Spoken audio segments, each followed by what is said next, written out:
Skeptic Zone, a miracle of technology.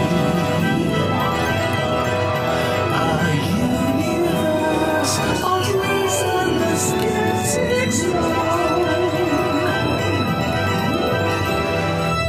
Hello, and welcome to the Skeptic Zone. It's show number 24 for the 3rd of April 2009. I'm Richard Saunders, and I'm looking forward to the wonderful special episode we have for you today.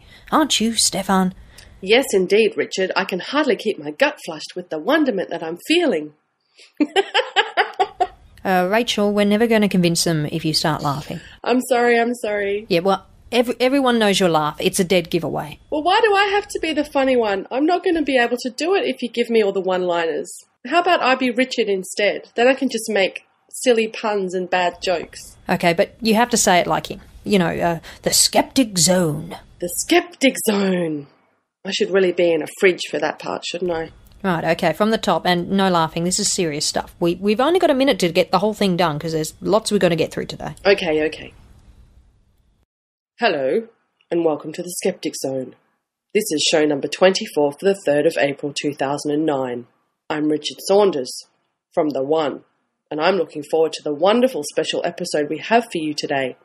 Aren't you, Stefan? Yes, indeed, Richard, it's wonderful. I can hardly keep my gut flushed with the wonderment I'm feeling. I practically went through an entire loo roll with every remedy for these...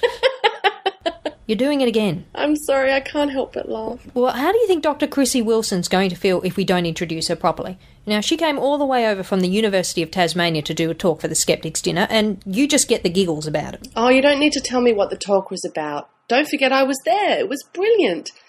Krissy Wilson is always a really good speaker. She told us all about being on the telly, her experiences with Today Tonight and the young psychic, and her research in anomalistic psychology. Oh, yeah, you got to hear wonderful Richard the One Saunders talk to Dr. Krissy Wilson about child psychics and being on the telly, and I'm stuck here with bottles of Stefan's freaking gut flush. Well, if you're going to be a member of the team, you may as well be our guinea pig to see if it actually works. Well, I don't know why I have to be the one to try all the gut flush. Why isn't Richard drinking the gut flush? I think he's still getting over his insomnia after eating all those homeopathic sleeping tablets during my talk. He ate 40. And he's still alive. Go figure. You people in Sydney are nutters, that's all I'm saying. Well, we may be nutters, but we give great talks, and that's why Richard Saunders introduces Dr. Krissy Wilson before her presentation for the Australian Skeptics dinner in Sydney. And she's going to tell us all about her career and much, much more. Well, you have to do the voice. Okay, I'll do the voice. And do it properly. Okay. And this is an exclusive interview for the Skeptic Zone. Yeah, that's much better. Oh, I've got to go finish off the rest of this gut flush. You better do. No one else is going to drink it. Well, I hope everyone appreciates this fabulous interview with Dr. Krissy Wilson from the University of Tasmania with Richard Saunders for the Skeptic Zone.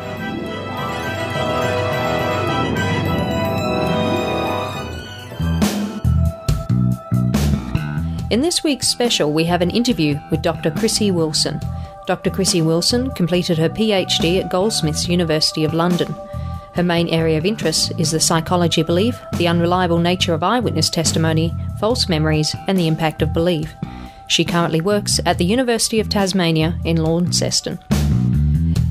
Let us take you now to the Australian Skeptics dinner talk in Sydney, where Richard Saunders first introduces Krissy to the audience and then chats to her about her career.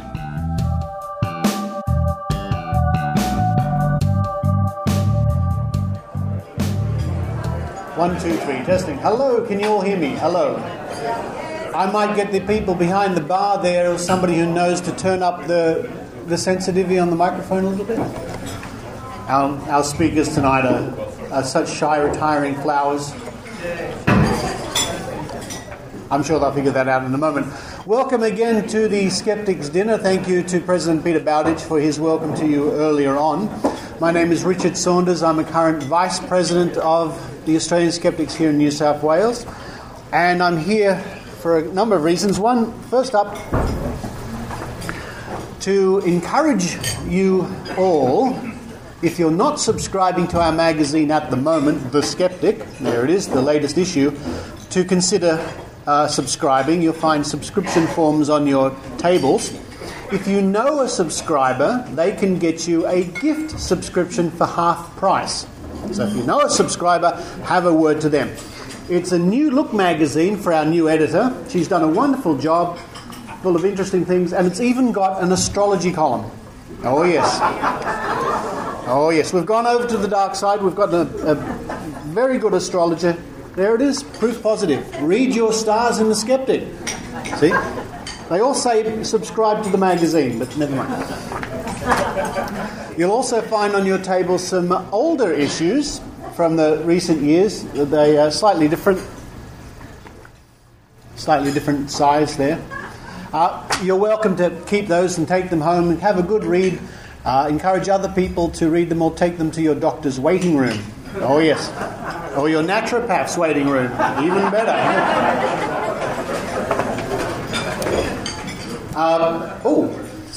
Yeah, that's much better, thank you. It was mentioned before, of course, our Skeptics in the pub in the city, which is Thursday night.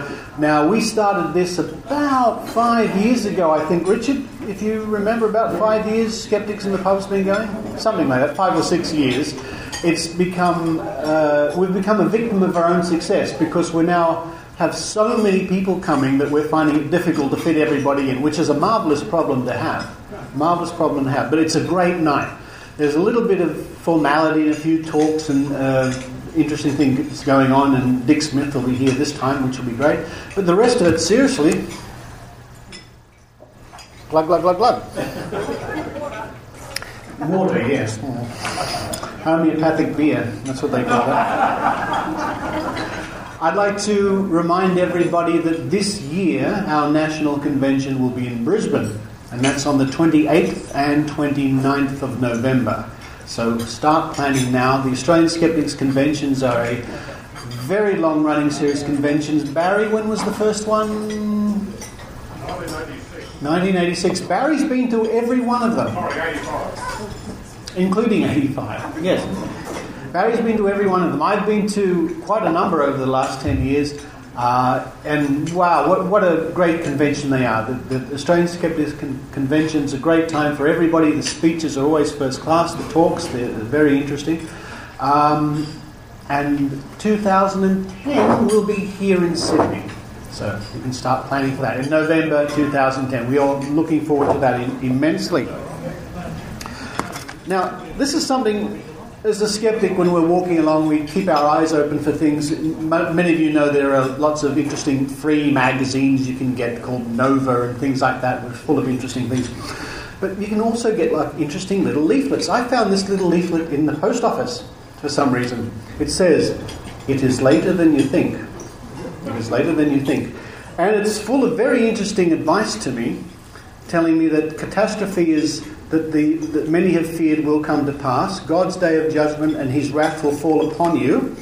The Lord Jesus will be revealed from heaven, these mighty angels in flaming fire and chariots. The interesting thing about this leaflet, though, is right on the front page where it says, "These are not the ravings of religious fanatics." I was quite relieved to learn that these, in fact, were not the ravings. It says it right there. Now, ladies and gentlemen, if you were here last year for our dinner at the end of last year, we were very lucky to have a special guest, Dr. Krissy Wison, who spoke to us. Krissy recently appeared on Today Tonight, or A Current Affair, or both, or all three, on one of those terrible shows, where she was investigating an 8-year-old psychic. Now, we're very lucky again tonight. Krissy is with us, and she'll give us a brief talk about the 8-year-old psychic. Dr. Krissy Wison. Thanks, Richard. Well, hello, good evening, everybody. It's really lovely to be back and to catch up with you all again. When I was here in November, I think, when I gave the talk, when I stood here, I was incredibly nervous and very sort of stressed by the whole thing. But now I'm king of the world because I've been on the Today Tonight show, which is... Don't laugh, because it's a real cutting-edge research programme, isn't it? It's the flagship of Channel 7, you know. It's, that's right, isn't it? It's really good. Yeah. Yes, so they asked me to go on as the informed skeptic to pass comment on Australia's youngest psychic. little 8-year-old Emily. Now, they sent me the tapes of this little 8-year-old girl, and I watched it, and I listened to the mother, and there's absolutely nothing real about the mother whatsoever. Even her accent is fake. She has this bizarre sort of Australian-American accent. Now, either she got kicked out of America and has come to Australia, or I suspect, since her idol is John Edward, which kind of says it all, that she just spends all day watching reruns of Crossing Over, and that's why she's got this bizarre accent. But anyway, she's got this 8-year-old girl, and to be fair to Channel 7, they did let me say some fairly sarcastic comments on film. I called her the Bindi Irwin of the paranormal. Now, I'm glad you're all laughing, but unfortunately they took that as a compliment. It wasn't meant to be a compliment, but little did I know that one of Emily's idols is Bindi Irwin. Anyway, this little 8-year-old, she sees dead people. And she has messages for someone over there. And yes, I've got a message, and you're a very good person, and you should know what a good person you are, and to feel the love around you. Well, I don't know about you, but I'm a believer. That's convinced me. I mean, the poor little kid, she's clearly been coached since she was 0. Watched a lot of John Edward, clearly, because at the end of everything she said, "Do you understand? Do you understand? Is that right, Mum?" Yeah. And now, the point of the programme, I think, and Media Watch rang me a couple of days after it was shown to ask me the same sort of thing. The angle that Channel 7 were going for was, is this child exploitation? Is this poor kid being exploited by the parents to go on stage and, do all these sorts of things and pretend that she can talk to dead people, etc.? Well, if you'll pardon a technical term, I don't actually give a monkey's whether this kid is being exploited or not. I don't care. If the mother wants to exploit her, fine. What interests me and what concerns me are all those mindless idiots that are prepared to pay $25 and more to go and watch this and hear these messages from the other side. Those are the people that we should be interested in and asking them, well, why? Why do you believe that this little 8-year-old can do this? It's rubbish. Read a book. Do something else with your lives. Now, I've never had a cause in my life. When I was at university, everyone was, fighting for the miners, or they were joining CND, or the Anti-Nazi League, or vegans against Fox Sports, or whatever it was. I never had a cause until now. And when I was here last time, I said that, psychics, they're either con artists or they're people who believe they have psychic powers. So they're either criminals or they're delusional. Either way, let's lock them all up. Okay, so that's my cause. Here's to the cause. Have a nice evening.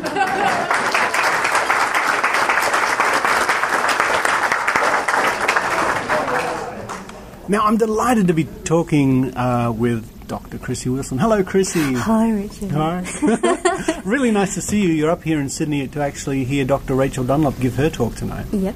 We're thrilled to see you. You are a very interesting woman, I must say. You've had a very interesting career path. Can you tell our listeners something about your background before we get into the interesting parts? That's about not fair. I didn't know you were going to ask me that. Yeah, Okay, about the flying and the TV acting, all that sort of glamour. Okay, well, in a previous life, but not in the sceptical sense, I started life as an actress. My one claim to fame being that I once played a prostitute on the bill. Ooh. And that tends to impress people more than the PhD publications or anything else. It's students especially, when Really? they find out that I was a prostitute on the bill, think it's wonderful. I was an actress for about 9 years. Got bored with that, decided that I wanted to travel the world. So I became a trolley dolly. An air stewardess, British Airways, and I did British Airways. Yeah, British Airways. Yeah, I did that for about 6 years, chucking out chicken and beef, giving out tea and coffee. And one day I thought, I'm sick of this. I know what I want to do. I want to be a psychologist. So you gave up the glamour of international travel. Well, I did an undergraduate degree in psychology while I was still flying, which was incredibly hard. It was really difficult, but got there in the end. And then once I'd got the degree, I then did a master's, and then decided to do a PhD. And I did that at Goldsmiths College in University of London. Yep.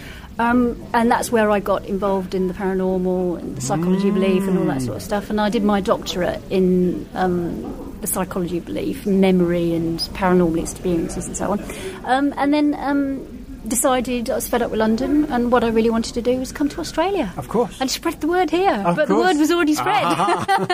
Oh, we need all the help we can get, believe me. Yeah, you need some more girls. I think. Do. We need some Absolutely. more Skep women. Skep women. Because we can't say Skep chicks because someone's pinched that. Oh, someone's pinched. No, we love the Skeptics. And the Skep women and the Skep boys and all the rest of them. Now, was it during that time that you were at Goldsmiths that you and Chris French were part of that testing of the baby whisperer? Am I getting my timeline right here? Yes, that's right. Yeah, we did. What's his name again? Oh, Lord, Derek Ogilvie. Yes. Ogilvie, yeah. There's a very good programme on Channel 5, which is one of our channels in Britain, called Extraordinary People, and I think it's shown over here, I'm not sure. And they pick people who have either extraordinary gifts or have led extraordinary lives, and it's like an hour programme. And I was horrified to discover that they want to do a programme on Derek Ogilvie, who he claims to be able to telepathically communicate with babies. Okay, so it's like, what other member of society can we hassle who can't talk back? So, we've done the dead, we've done that. Who else can we attack? babies! They can't talk back. Yeah. So, anyway, he has had considerable amount of success, I'm sorry to say, in terms of celebrity. I mean, he's very popular in America. I mean, he has massive meetings of people who come to see him. It's one of those things we always say, there's more money on the other side. Definitely. He has his own show over there and goes on extensive tours all over America. Not so well known in Britain, but his name is becoming better known. Yeah. Anyway, so he claims to be able to telepathically communicate with babies. So he's in a room with the baby. But basically what he does is he cold reads the mother and the father. Yeah, and that was obvious on the show that was put on YouTube, which also has James Randi, where James Randi tested he goes to America, he goes to Florida and is tested by Randi. And so the first part of the programme was Chris and I testing him at Goldsmiths, and we'd set up this controlled little test for him, which he failed miserably. And bless him, he was... He got so worked up, didn't he? I'm not sure about Derek, whether or not he is just deluded or whether he's a criminal, whether he knows perfectly well that what he's doing is fake, because he took it so personally when he failed. Yeah. And he was in floods of tears. Oh, he was.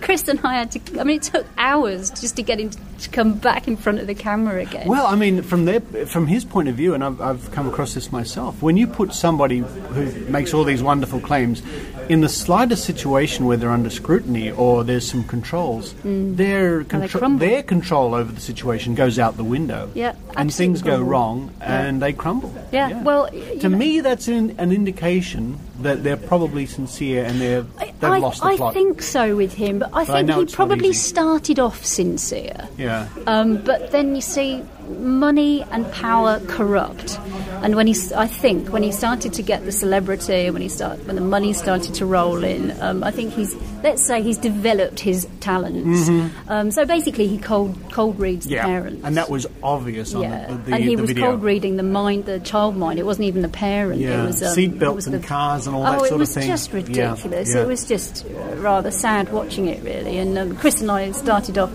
being quite amused by it, but by the end of it was all rather sad.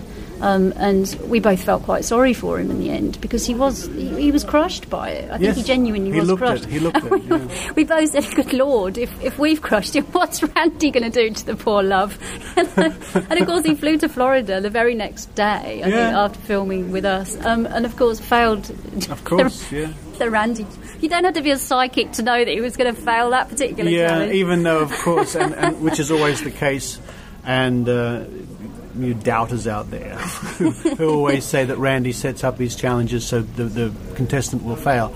No, they're done in complete agreement. If there's no complete agreement, the test simply doesn't proceed. I mean, I get personally people writing to me saying Randy's a fraud, Randy's a fraud, Randy's a fraud, and they haven't got a clue what they're talking about. No.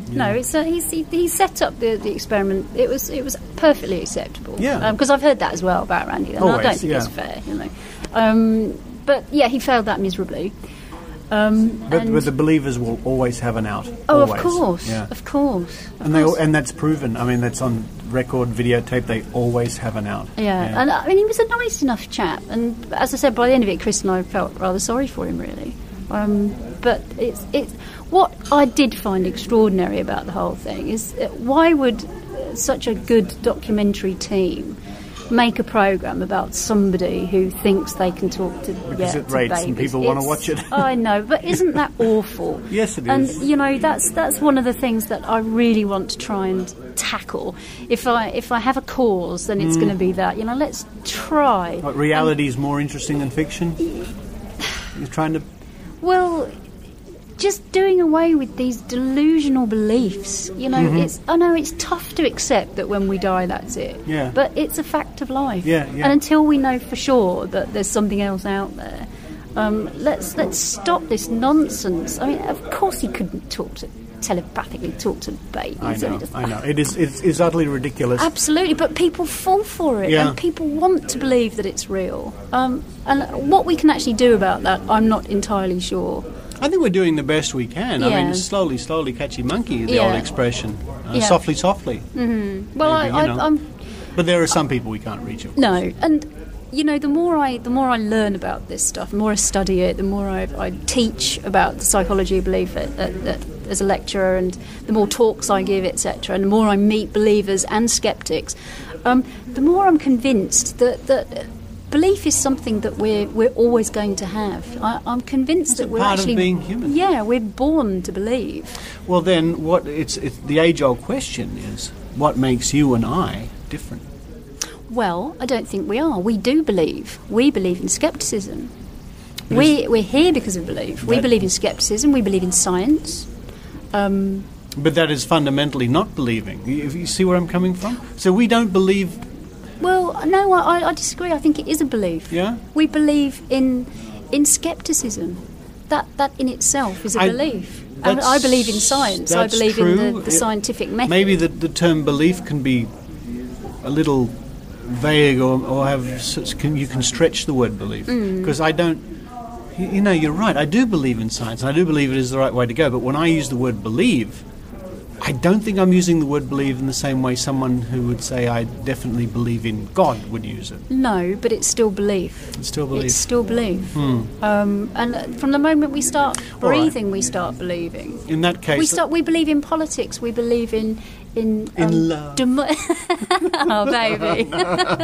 We believe in football, you know, we believe in all kinds of things. Yeah. You know, I think it's fundamental to being human. Then, if we can use that word believe in that situation, why do some people have one sort of belief, the belief that we encounter and maybe are skeptical of, and when people like you and me have a different kind of belief? And you must admit they are absolutely from different angles. Yeah. And why do some people have religious beliefs? Yeah. I mean, it's all part of the same thing. A whole host of reasons. Hereditary, you know, beliefs handed down, particularly religious beliefs.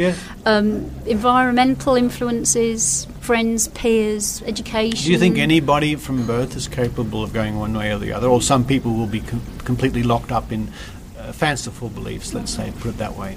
Well, there's also personal experiences as well. I mean, an awful lot of people believe in the paranormal and related phenomena because they've had personal experiences of it, or they think they've had personal experiences of it, or they've interpreted whatever experience they've had that it's paranormal, so that's why they believe.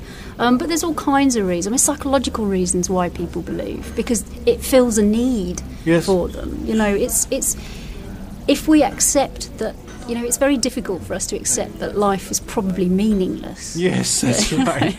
it's a toughie. It's hard for us. It is. So why not fill our world. And why not with give it these meaning, which is a lot more pleasant? Yeah, why not believe that there's stuff out there that's wonderful, and there's a force out there that's looking after us, and that people can talk to our dead relatives, and that people can move objects by the power of their minds. Yeah. It's kind of nice to believe in these things. It's nice to believe in the Loch Ness Monster.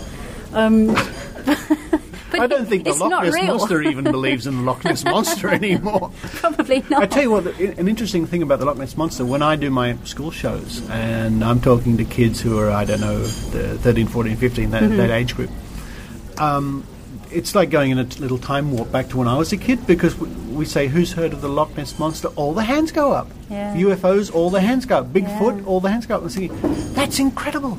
Those old funny things from what I would say from the 70s have lasted generation after generation. This is what I mean, right from the moment we start to breathe, we're fed all this stuff. Yeah. We're told to believe in Santa Claus. Yes. You know, now most 8-year-olds have figured out that it's not actually Santa Claus, it's just Dad, you know, in a red suit and a beard.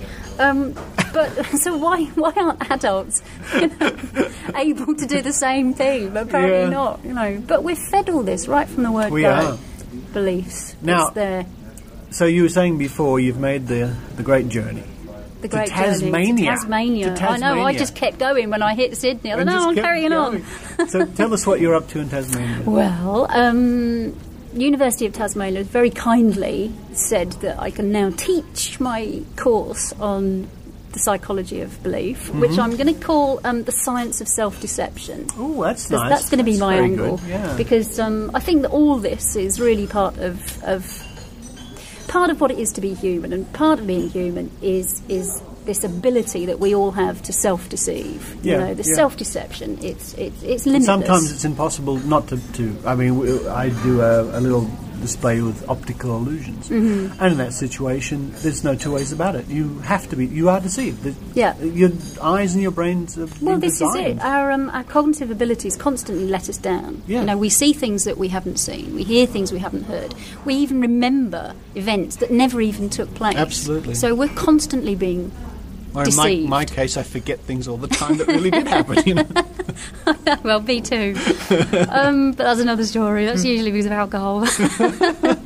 So there you Sorry, are. who are you again? Oh well, there you are in Launceston. Yeah, in Tasmania. so I'm setting up my course. That will probably be next year, so first semester of 2010, which will be lovely to be able to do that, because then hopefully that will attract students that will go on and do postgraduate work. Wow. So I can sort of increase the research output. I'm doing some research currently with some honours students, looking at various things. We're looking at belief in astrology and why people believe in astrology, and looking at cognitive biases and the role that might play in why people believe in astrology. And I've got another chap who's looking at paranormal belief and religious belief. Oh, yeah. And because Tasmania is fantastic, it's unbelievable. It's this incredible mixture of weird and wonderful beliefs. I mean, Really? I've found all sorts of incredibly weird people in Tasmania. I'm really sorry. Perhaps you ought to edit that out, actually. That's an in-joke for Australians, those funny folks in Tasmania. Well, it's wonderful. There are Satanists, Really? there are all kinds of Christians, and there's funny little pockets of communities with weird beliefs. I gave a talk to the Pagan Society in Launceston, which was a very weird experience.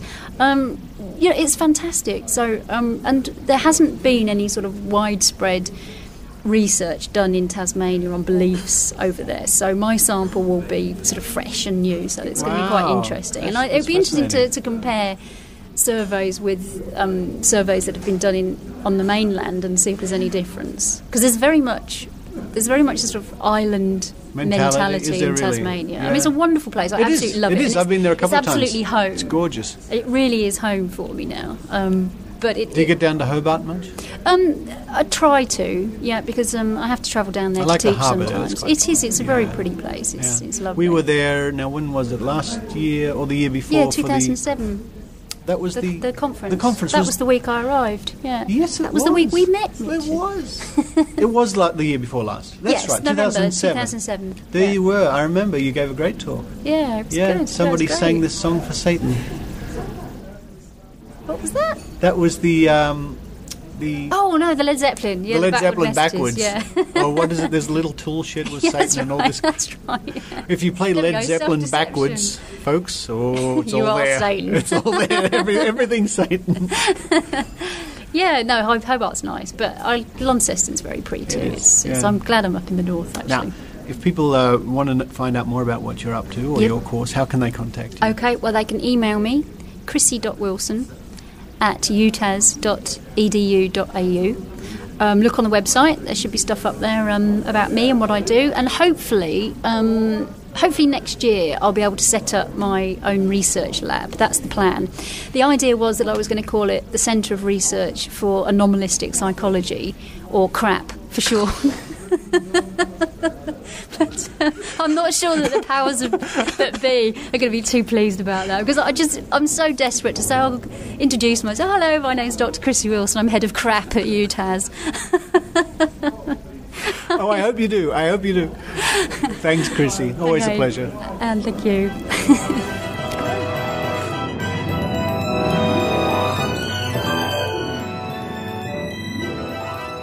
Thank you for joining me for this special edition of the Skeptic Zone. Join us again next week for another special. You've been listening to the Skeptic Zone. Visit our website at www.skepticzone.tv for comments, contacts, and extra video reports. The Skeptic Zone.